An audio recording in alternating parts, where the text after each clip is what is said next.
Welcome, everyone, to Dead Talk Live. I'm your host, Viz, and I want to welcome all of our viewers. Thank you for tuning in. And check this out. I don't have a guest tonight.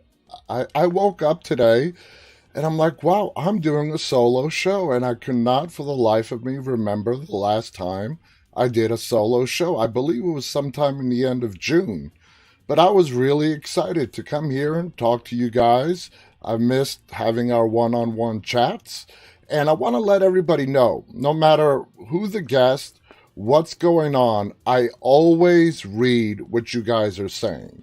So don't think that you guys are being ignored. Obviously, when I'm doing an interview, I can't directly interact with each and every one of you, but I am seeing all your chats. So please, no matter who the guest is, uh, lay it on, keep on talking. I'm seeing them, and occasionally I will relay a message or two, but I am glad tonight. It's just me and you guys to chat. It's been a while. There's been a lot of news, headlines coming out. Tomorrow, we are going right back into our interviews. I'm really excited about tomorrow's guest. Tomorrow, we are having Christine Evangelista, who plays Sherry, currently on Fear the Walking Dead. Of course, we all know, started out on The Walking Dead. Really excited to talk to Christine. We are going to be covering her time and introduction on The Walking Dead, all the way through to when we last saw her on The Walking Dead. If you all remember, it's when she let Daryl escape the sanctuary, and then she disappeared. Of course, Dwight, at the end of All Out War, went looking for her. We don't know what was going on with Sherry, and I'm curious. I have a lot of questions for her. I'm going to ask her, first of all, what was it like coming onto the set? Sherry and Dwight were our introduction. Well, basically not ours, but our survivors' introduction to the Saviors. Yeah, that's right. Dwight and Sherry, when they met up with Daryl in the woods, that was our introduction to the Saviors. So she played a big role in that. Summer likes my t shirt. Yes, I got a whole bunch of new t shirts in, and I hope you guys saw the social media video that I posted like 2 days ago. I commissioned an artist to create unique Dead Talk Live t shirts, and I am going to be giving them away to viewers. This was just the first batch that I ordered. I'm going to be giving them away, and beyond that, I haven't yet decided, how I'm going to give them out and whatnot. So I don't know. I haven't thought that far ahead, but I'm really excited about the t-shirt. I hope you guys got to see the video that I posted. That is a unique design. I commissioned an artist, a great artist from a company called Brutal Bohemian. He came up with an awesome design. When I spoke to him, I said, I don't want anything specific to a movie or a TV show. I want a very all encompassing horror genre design. And that's what he came up with for me. I love the design. And of course, on the back, it has our Dead Talk Live logo. Really excited about the t-shirts. The first batch that I ordered 55 t-shirts. And it's just one of, I'm going to be ordering a lot more. So let me know, let me know if you guys are interested. There are more batches coming. These are not all spoken for. So I'm going to start giving them away, allowing people to buy them if they want, extra. So just let me know. Depending on the feedback that I get from you guys, will decide how I move forward and what to do with these t-shirts. But anyway, big thank you to Brutal Bohemian on the amazing design, the awesome t-shirt. And I got to let you guys know, these are not your cheap fabric t-shirts that are going to fade away after a couple of washes.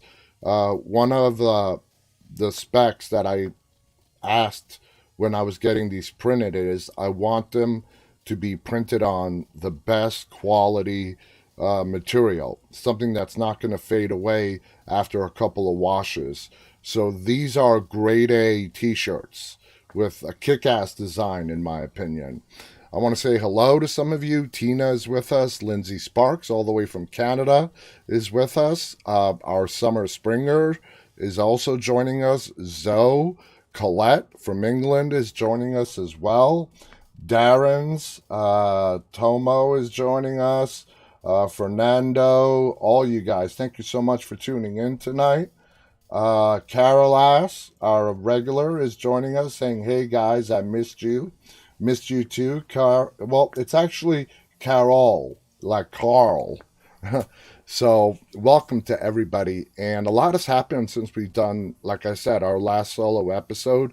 Today was the release of American Horror Stories, not the proper American Horror Story, but the new episodic anthology show spin-off, American Horror Stories.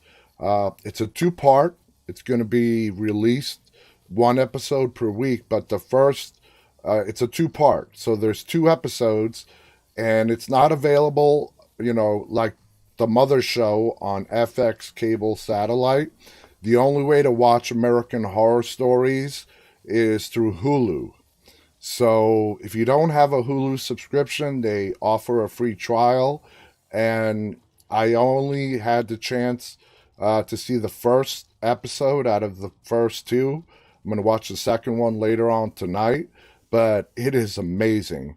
I mean, just picture, all of you guys who watch American Horror Story, but yet just compact it into single episodes.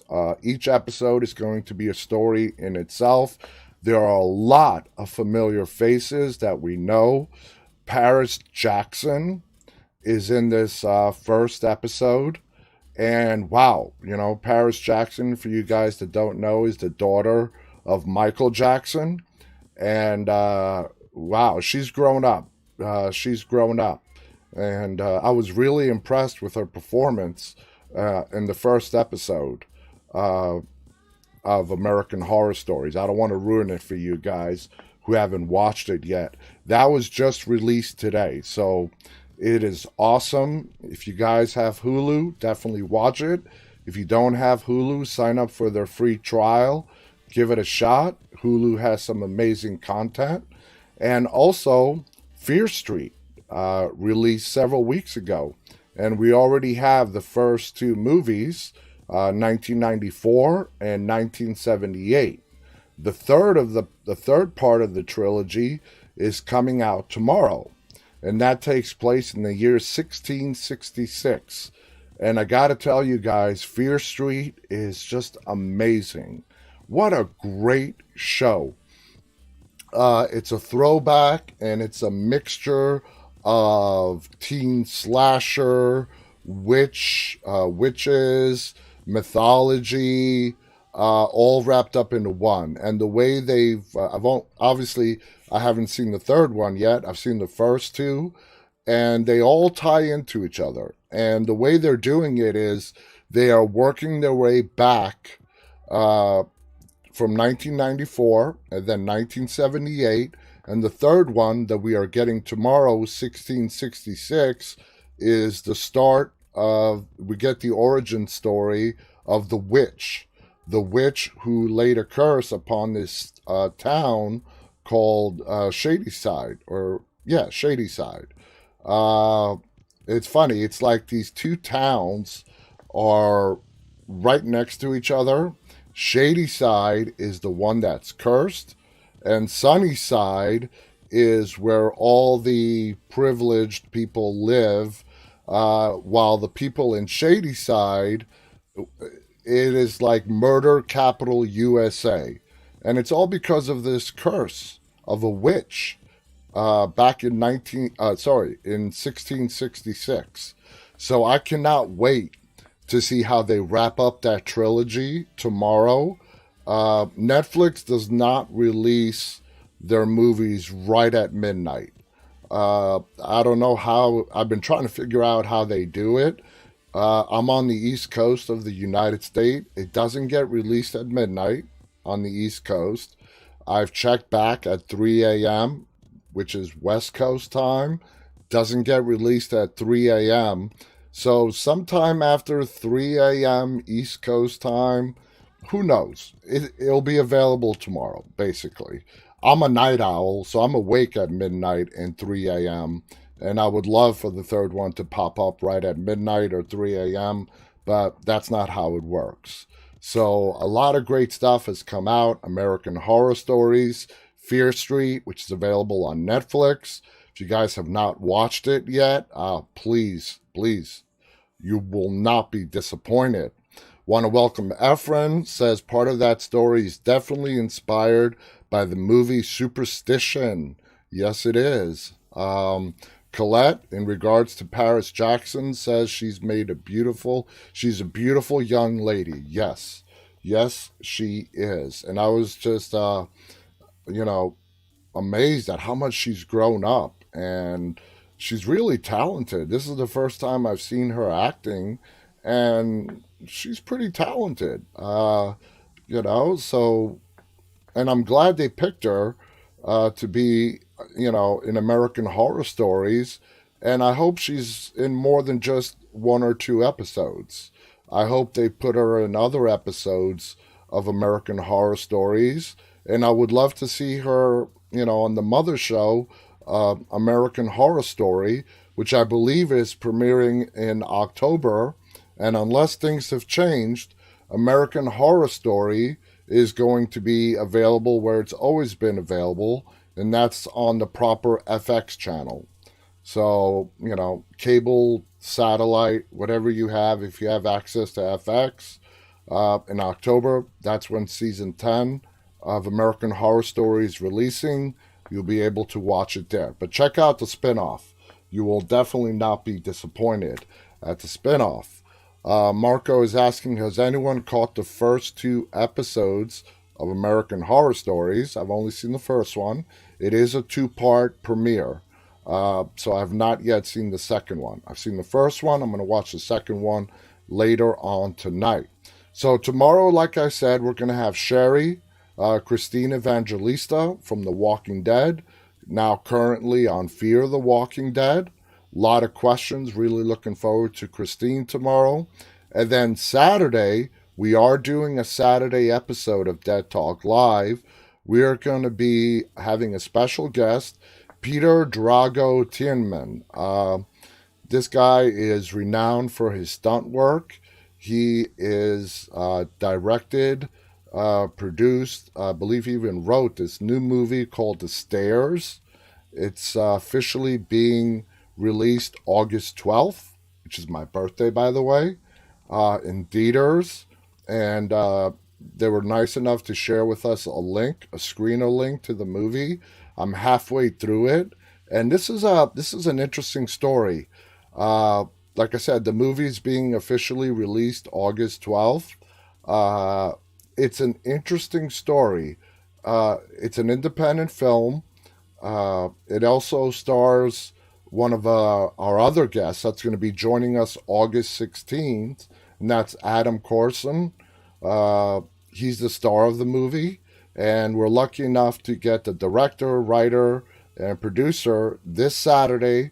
Saturday's episode of Dead Talk Live will be starting at 7 p.m. So if you want to catch Peter's interview, please tune in Saturday at 7 p.m. This movie, The Stairs, like I said, I'm halfway through it, and it's really fascinating. It's an interesting storyline. It's definitely unique in its approach.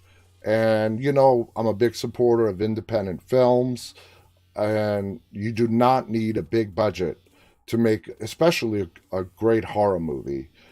Like I've always said, you need a good story, you need good actors. If you put the right people in place, you do not need millions upon millions of dollars to make a really amazing horror movie. And we have seen that time and time again in the past. Paranormal Activity was made for $10,000. It made just under $200 million in the box office. The Gallows, which we had the writers and directors on a couple nights ago. They made that for, I think they said 100,000 or less. Great movie. So I definitely believe, especially when it comes to the horror genre, to make a great movie, you do not need a big budget to make an amazing horror movie. As with any genre, you need a good story. You need to find the right people to bring that story to life, both behind and in front of the camera. So definitely support those independent films, guys. There's a lot of talent out there, and don't just wait for the big box office blockbusters. Zoe on Twitter is saying, I really enjoyed your interview with the cast of Black Summer. Yes. Oh my God. Jamie King, Justin Chu Carey, Christine Lee. They're great. And I did a clubhouse, I moderated a clubhouse cast crew Q&A like 2 nights ago with the huge majority of the cast and the crew of Black Summer, and what was supposed to be a 1 hour chat turned out to be 2.5 hours. It was fascinating. There was a total of 8 members of the cast and crew. Jamie King was there, Christine Lee, Kelsey Flower, who played Lance in season 1 of Black Summer, and we saw him in the beginning of season 2 of Black Summer. Justin was there, Bashir Sylvain was there, Abram Cox was there, Chris Regina. It was fascinating.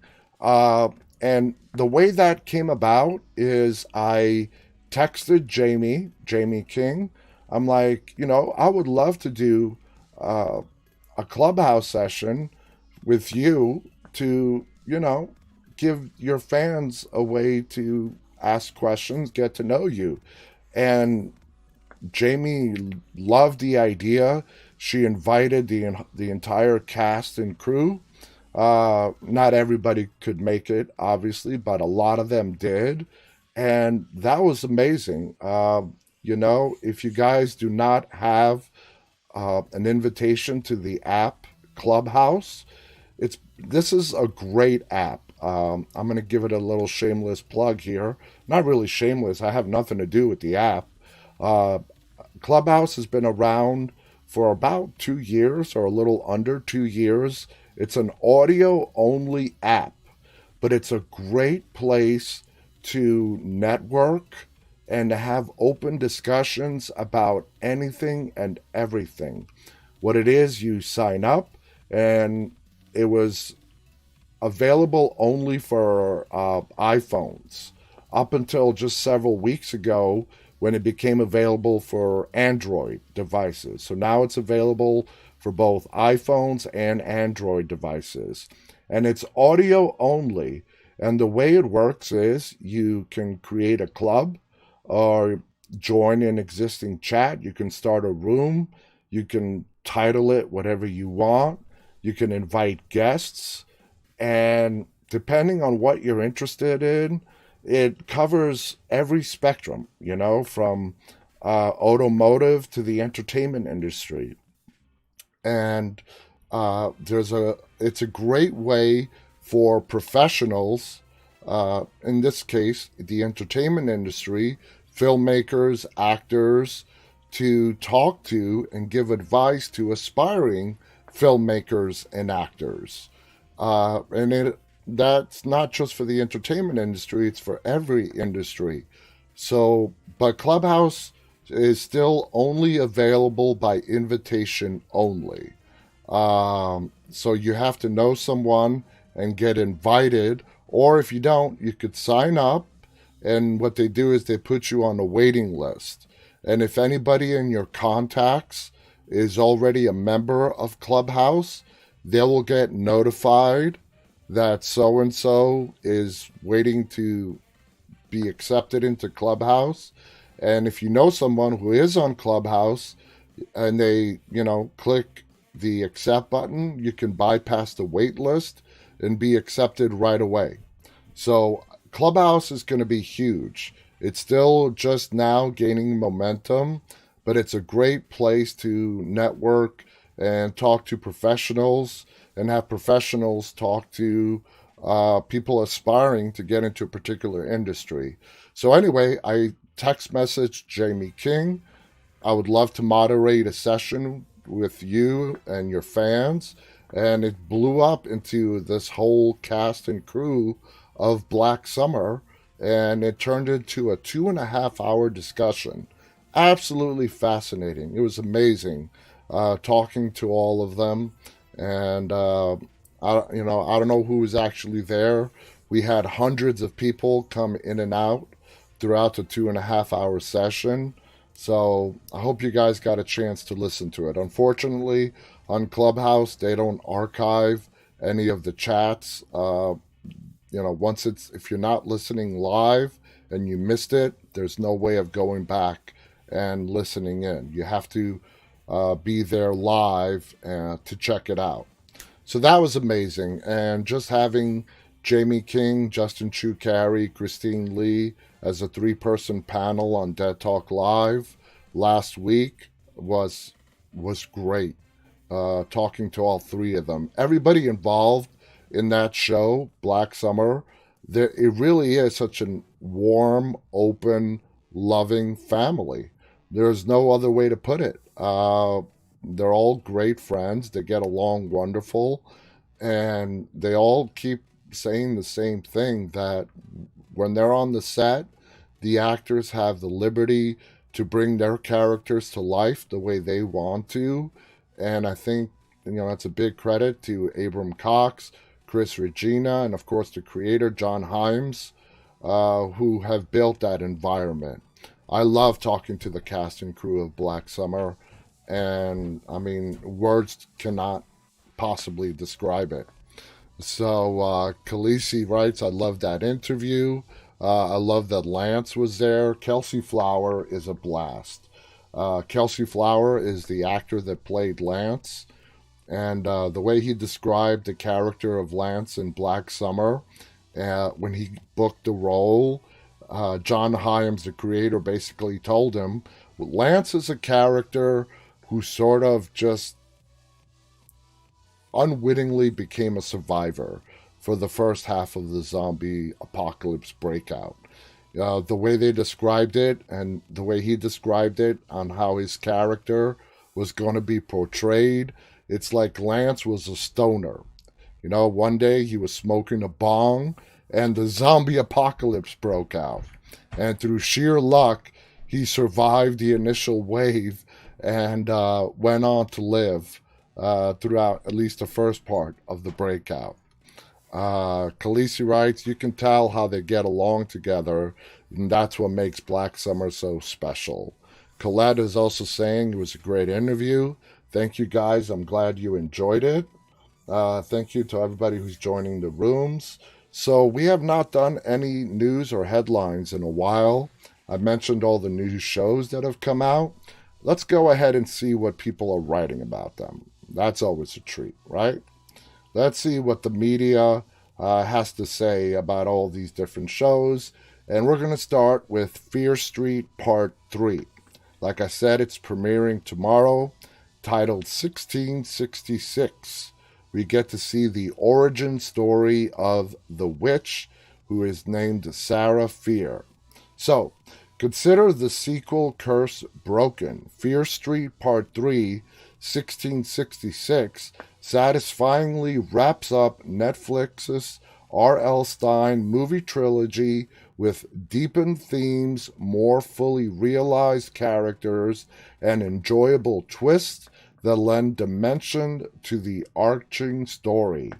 Whereas the first 2 Fear Street movies pay tribute to horror films from the eras in which they were set, 1666 is its own animal. And before I go any further, Fear Street, I gotta say right now, has some of the best soundtrack. I love the music, especially in Fear Street 1994. It has a great, great soundtrack. Continuing on, Perhaps it contains echoes of The Village or The Crucible, but it doesn't feel constrained by those parameters. Also, perhaps being forced to write outside of contemporary idioms reduced the third installment use of cliched and clunky dialogue. There are fewer jump scares as well. Series director and co-writer Lee Janiak relying more on the creepiness of the settling and our involvement in the story than in parts 1 or 2. Because this was designed as a trilogy rather than a slasher film and it's thrown together sequels, the stakes are considerably higher in part 3. 1666 picks up at the end of part 2, titled 1978, when series lead Dina thought she was ending the Shady Side Witch's curse, but instead found herself somehow transported to the witch's, Sarah Fier's time, seeing the world through her eyes and living in her body. At last, we learn the truth behind the witch's legend and the events leading to her death, but not in quickie flashback treatment.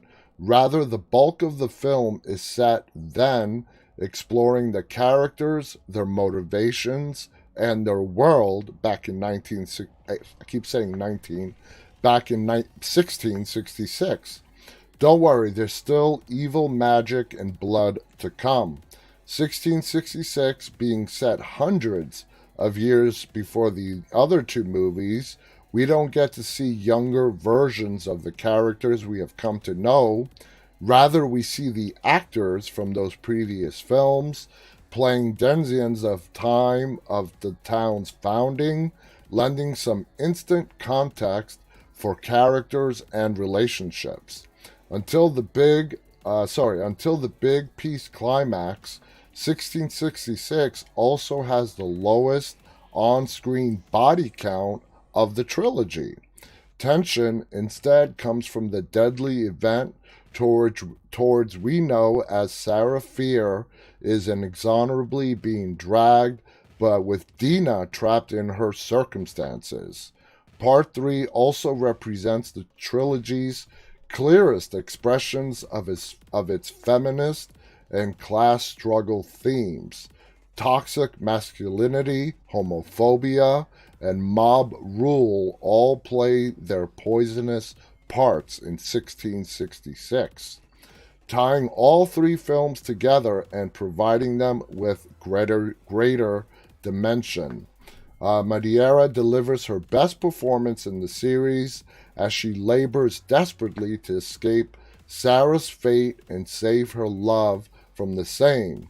With very limited screen time, the real Sarah, Elizabeth Scopel, effectively conveys the extreme emotions of her predicament.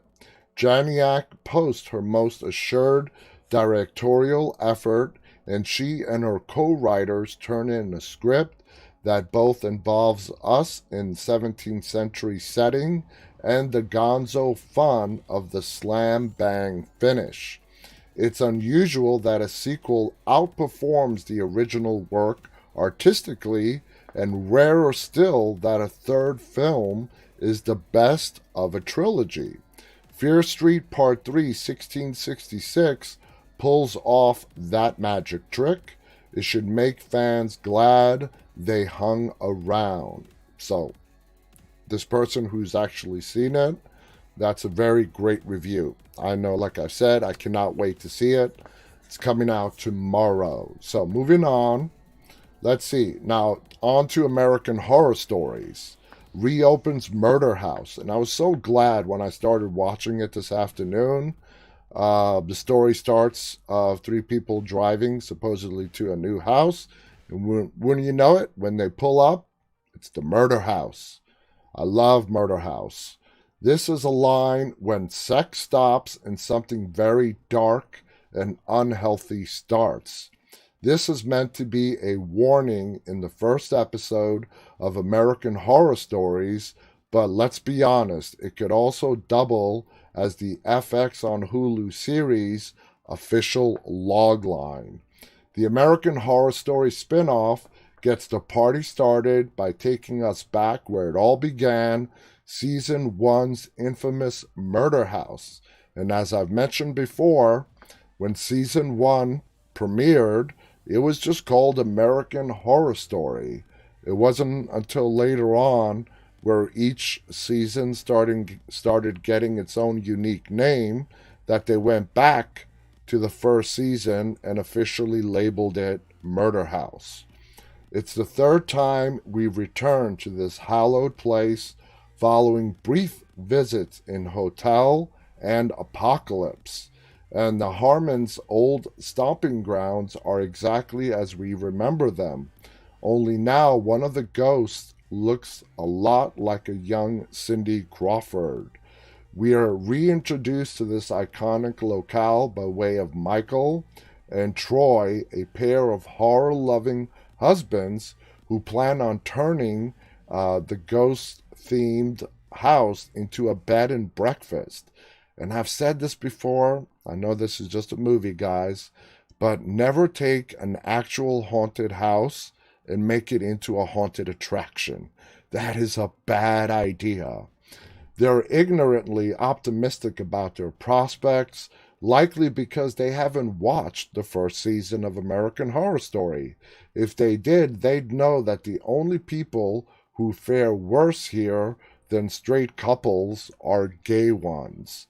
Less thrilled about the family's new digs is Michael and Troy's 16-year-old daughter, Scarlett, played by Sierra McCormick, though she changes her tune when she discovers a slinky rubber bodysuit in her bedroom closet, proving that she also did not watch the first season of American Horror Story.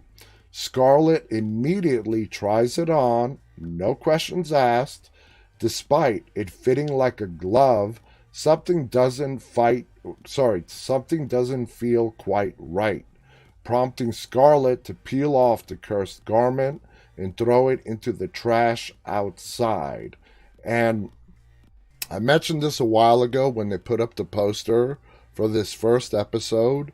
When Scarlett puts on that dark rubber suit, I swear to God, she looks like Michelle Pfeiffer from Batman, the 90s Batman, when Michelle Pfeiffer played Catwoman. I'm sorry, that's where my mind goes.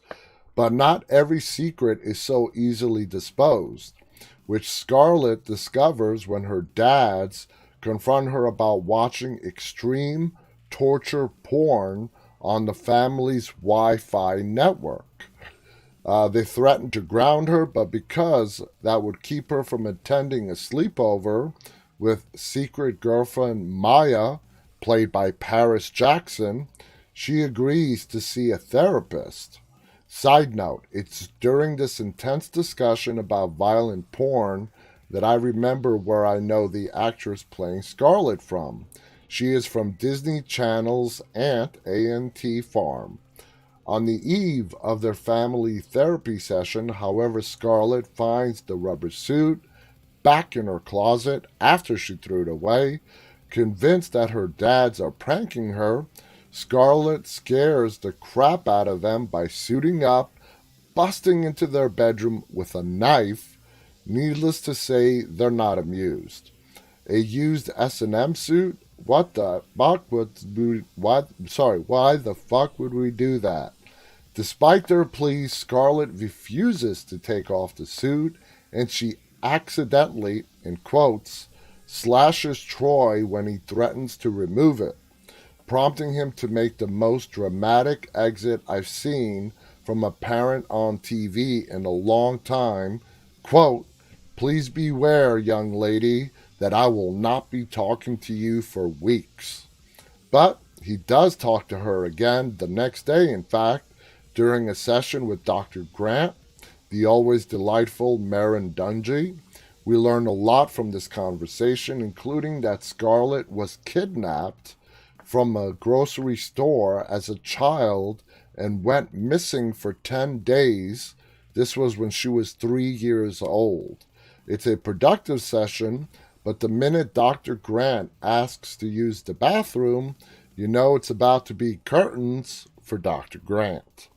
This time it appears to be the actual Rubber Man, or whoever is wearing the suit these days, who slashes her throat and pushes her down into the basement.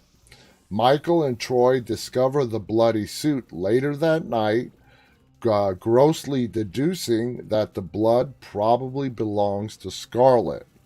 But doesn't take any. But don't take my word for it. I'll let these misogynistic idiots speak for themselves. And they repeat the dialogue. Michael, whose blood was that? Troy, I don't know. Hers, maybe?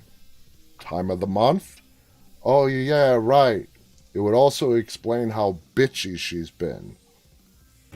And then they just dropped it. They literally, the next line after that is basically, let's go eat some edible marijuana, get stoned, and watch The Crown. It's kind of funny, actually. At this point, I can no longer care about these guys. Their brutal murders cannot come soon enough. Anyway, the sleepover turns out to be an even bigger disaster than Scarlett ever could have imagined.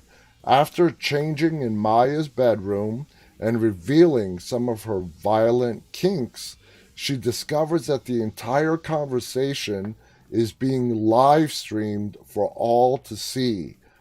And that's why, I mean, teenagers can be such assholes.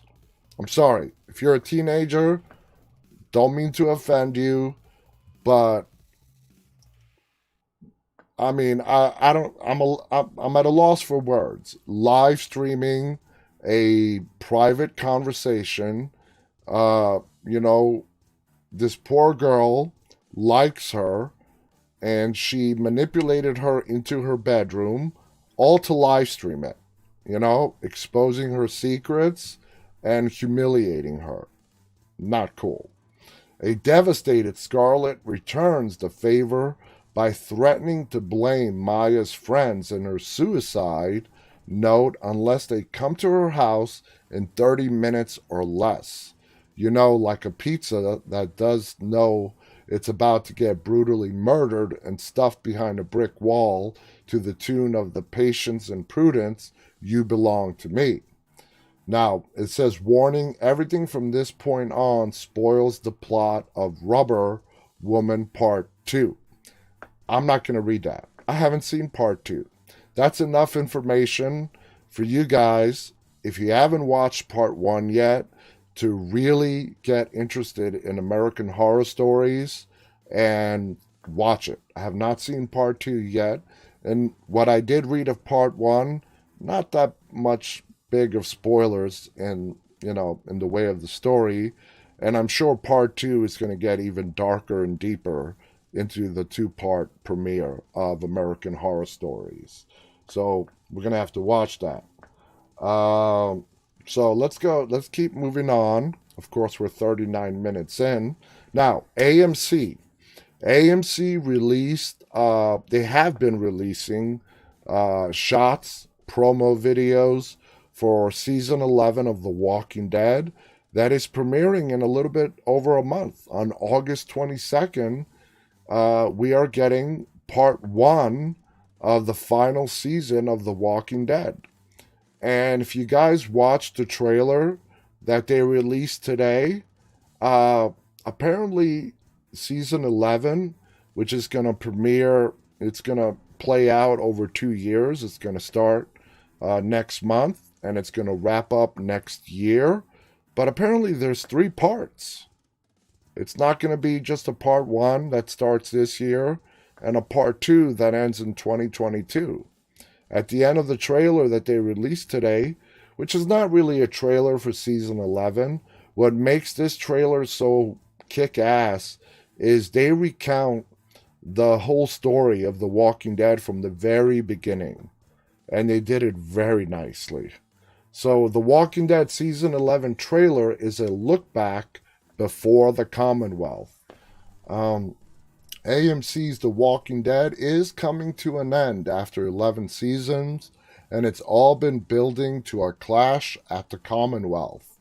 In The Walking Dead 10th season, the series' core cast of survivors made their first contact with some of the humans still thriving within the Commonwealth. It's a mysterious settlement that exists in Robert Kirkman and Tony Moore's comic series, and a major location for lead character Rick Grimes. The new trailer for The Walking Dead's 11th and final season takes a look back at the series' humble, apocalyptic beginnings to remind you of just how far the show have come in these days since the world fell to the undead, and what was left of humanity essentially descended into chaos.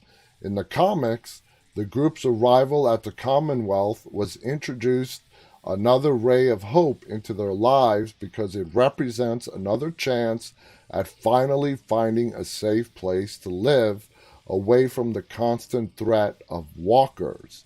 But in the trailer's brief glimpses of the upcoming season, you can already see how the Commonwealth's tenuous sense of peace is only going to become more tense after the newcomer's arrival. So let's go ahead and play this. If you guys have not seen this new trailer that really just recounts The Walking Dead from the very beginning, let's go ahead and check it out. This is life and death. How you live, how you die. What we're willing to do, who we are. We're the reason we're still here, not me. We stick together. I know we'll be okay. Because this is how we survive. We tell ourselves that we are the Walking Dead. It's a different world. It's a different world than the one you knew. No matter what we faced, or who we've lost, no matter where we've been, or where we're going, whatever happens, we finish together. together. Together. together, Together. together. together. together. Together.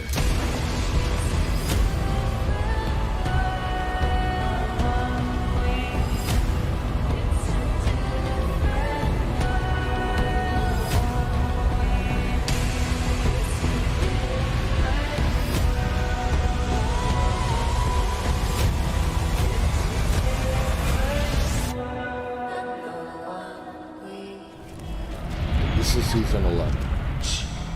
Listen.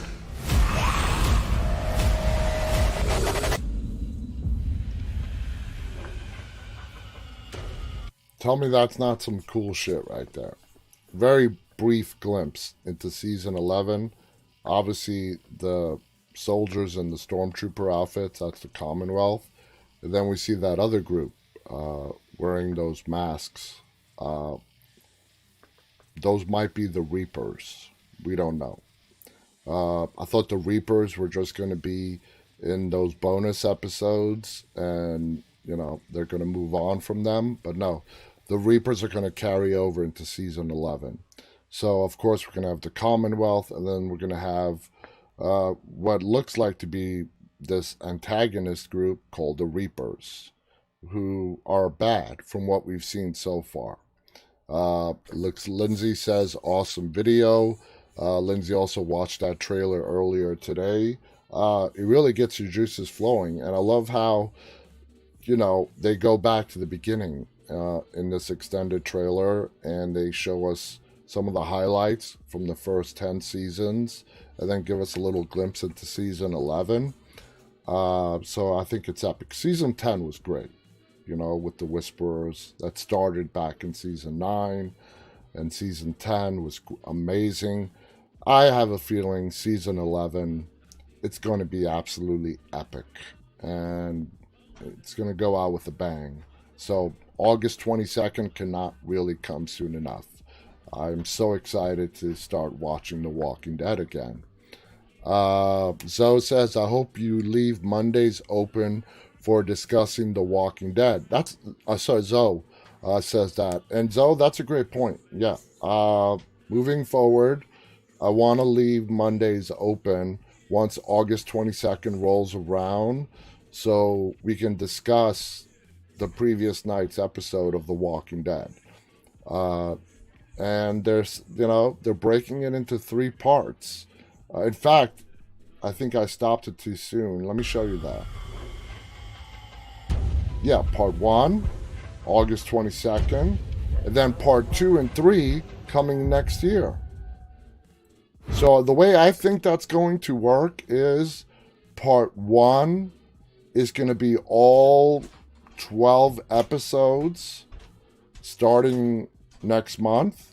And then what I think they may do starting in October or the end of summer of 2022, they're going to give us 6 episodes, and then they're going to take a little bit of a break, and then they're going to give us the final 6 episodes. So that's what I think is going to be parts 2 and 3. That's just my opinion. Obviously, the biggest questions looming over The Walking Dead's 11th season are how Andrew Lincoln's Rick Grimes will finally return to the story. He's not coming back to the TV show.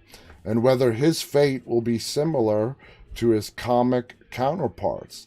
But even if this incarnation ends up biting the bullet during the events of the new season, the larger Undead franchise is far from finished. Between the upcoming Rick Grimes feature films, Daryl Carroll spin-off series, and a new anthology series separately are going to be airing, of course, The Walking Dead World Beyond and Fear the Walking Dead. AMC's got plenty more stories about fighting zombies in store for audiences, but the vehicle that kicked off this franchise is coming to a close. It'll be interesting to see how and if the show sticks the landing. The Walking Dead's final season hits AMC on August 22nd, and are you ready for the end? Well, I'm not ready for the end, but I'm ready to start watching the next season. Lisa writes, cannot wait till August 22nd. Zoe is also pumped up. Want to welcome Karen, who is saying hello. So, time is flying by. Let's see what else we have for you. We already talked about Fear Street. Due to our limited time, Cannes Film Festival is going on. There's been some great stuff that's been shown this year. French horror movie Candisha's first trailer reminds us that demons are scarier in any language. So, let's watch this. It's going to be subtitled, but let's go ahead and watch this. Oh my. Fuck the world, don't ask me for shit, that's word is big. I dreamt we own the world, but I've woken up and it don't exist. C'est quoi ça? C'est quoi ça, le blase d'un mec? D'une femme plutôt. Du genre à faire flipper même ceux qui se la racontent grave. Pourquoi tu réponds pas à mes appels? Si on l'a appelé pour se venger de toi.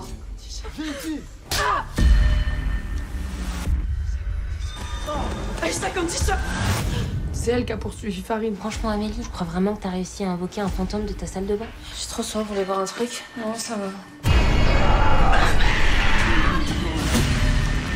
3 morts en 2 jours, mais c'est qu'une coïncidence là. On a un problème. Aisha Kandisha, lorsqu'on invoque, elle exige cividum. On se casse derrière. Elle va revenir. J'ai peur, putain. On a tous peur.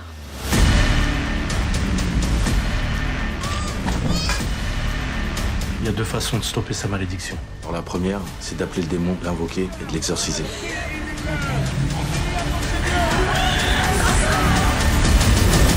La seconde, c'est... Mais c'est quoi la seconde?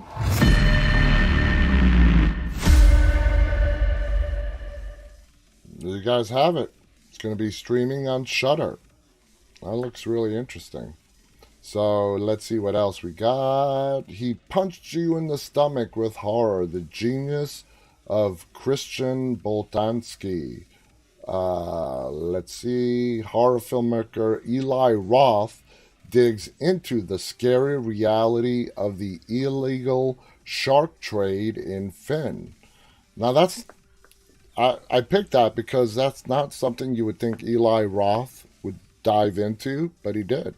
And Eli Roth is an awesome filmmaker, so keep an eye out for that one. Now, here's something interesting. Sam Raimi's horror classic, The Evil Dead, returns to cinemas nationwide to celebrate the 40-year anniversary of The Evil Dead this October.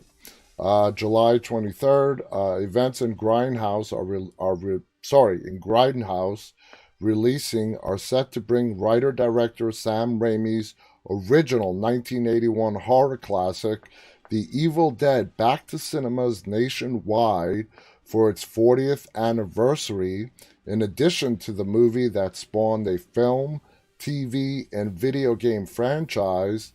Attendees will be treated to an exclusive introduction from Bruce Campbell, who portrayed the film's iconic lead character, Ashley Ash Williams. The seminal film spawned a multimedia franchise, including the upcoming feature installment, Evil Dead Rise. And Evil Dead is definitely in my top 10 of scariest movies of all time. Now, the Evil Dead 40th anniversary comes to movie theaters nationwide on Thursday, October 7th at 7:30 p.m. local time. Wow, they even have a specific time. Tickets for the Evil Dead 40th anniversary are on sale Friday, August 13th at fathomevents.com and through participating cinemas box offices. For the most updated list of exhibiting movie theaters, visit the Fathom Events website.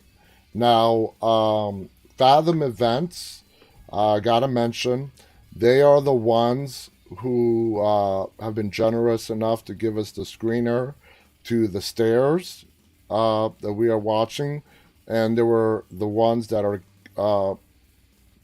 that connected us with the writer and director Peter Drago Tinman that we are going to have on this show on Saturday. And so Fathom Events, we're actually going to be a part of this event that's going to happen starting on August 12th through that entire weekend. Dead Talk Live is actually going to sort of be a part of that. So that's really, really cool. The first installment of Sam Raimi's famed original The Evil Dead trilogy, Ash, his girlfriend Linda, sister Cheryl, and couple Scotty and Shelley drive to a remote cabin in the woods for a fun getaway. While there, they find the Necronomicon, the Book of the Dead, an ancient tomb whose text reawakens the dead when read out loud. After unintentionally releasing a flood of evil, the five friends must fight for their lives, or they become possessed. Now, we are thrilled to give horror fans the opportunity to gather together and celebrate the 40-year anniversary. We're almost out of time. And Screen Rant, top 10 scariest horror movie trailers of all time. Not the scariest movies, but the scariest trailers. Let's quickly go through this list. Psycho, number 10. Number 9, 1974, Texas Chainsaw Massacre. Number 8, Hereditary, awesome movie. 7, It Follows, another great one. Number 6, Goodnight Mommy. Number 5, The Conjuring, I remember that trailer. Number 4, The Blair Witch Project. Oh my God. Yeah, that was a trailer. I mean, that was a whole media frenzy on how they hyped the Blair Witch Project to actually be real, and it worked. I mean, it worked back in the 90s, and it opened up a whole new subgenre in found footage films. Number 3, A Nightmare on Elm Street Part 3, Dream Warriors. Number 2, The Exorcist. And number 1, scariest horror trailer, Alien. One of the greatest horror movies, sci-fi horror movies out there. Anyway, guys, we had so much to talk about tonight. The time just flew as it always has. Thank you so much for tuning in. Remember, we are having a show this Saturday with writer-director of the movie that's being released August 12th, Peter Drago Tinman, stuntman, writer, director. He did this movie, and it's being released August 12th. I'm halfway through watching the movie. I'm going to finish it up tonight as well. It's a fascinating movie so far. I can't wait to see how they wrap it up. Tomorrow, don't forget, we have Sherry from The Walking Dead, Fear the Walking Dead. Christine Evangelista is going to be right here starting at 9:30 p.m. tomorrow night. Really looking forward to talking to Christine. Please make sure to tune in, as that is going to be amazing. I love talking to you guys. Keep watching. Check us out. Go to our site. See all the upcoming guests that we have lined up, and we have quite a few. And until tomorrow night, guys, stay safe. And remember, always stay walking. Good night.